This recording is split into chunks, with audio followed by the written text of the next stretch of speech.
Here's a recreated version of the story with a nice ending. I knew my ex-wife Antonia was marrying a poor man, so I went to make fun of her, but when I saw the groom, I went home and cried all night. Antonio and I were in love for 4 years in college. She was sweet, always patient, and loved me unconditionally.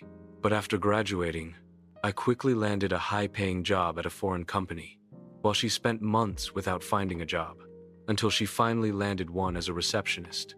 Back then, I believed I had the right to choose. I left her for the director's daughter, someone who I thought would help me rise faster. She cried inconsolably the day I broke up with her cold. But I didn't care. I thought it wasn't enough for me. 5 years later, I was already an assistant director of the sales department. But my marriage wasn't what I had imagined. My current wife constantly looked down on me and criticized me for earning a modest salary despite working in her father's company. Every day I had to tread carefully, fearing their mood swings. And my father-in-law's too. One day, I heard news about Antonio. She was going to get married. A friend told me, "Do you know who she's marrying? A worker without a weight. She definitely doesn't know how to pick a man." I laughed in despise. In my mind, I imagined him in a cheap wedding dress, his face aged from the years of difficulty. I decided to go to the wedding not to congratulate her, but to tease her, to prove her how wrong she was. That day, I dressed fancy and arrived in a luxury car. As soon as I set foot in the yard, all eyes were directed toward me. I was feeling superior.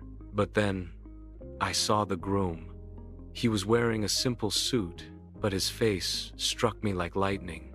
It looked all too familiar. I got closer, heart beating fast. And then I realized it was the guy who used to work at the coffee shop near our college. We used to talk about life, dreams, and passions. He was kind, genuine, and had a heart of gold. As I watched them exchange vows, I saw the love and adoration in Antonio's eyes. She was beaming with happiness, and he was looking at her with the same affection.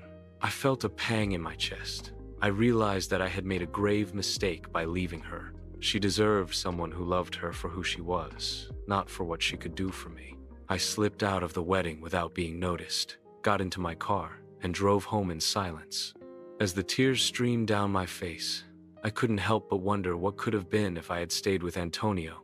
I cried all night, not just for what I had lost, but for the realization that true wealth isn't measured by money or status, but by the love and happiness we share with others. From that day on, I made a promise to myself to reevaluate my priorities and appreciate the people who truly mattered in my life.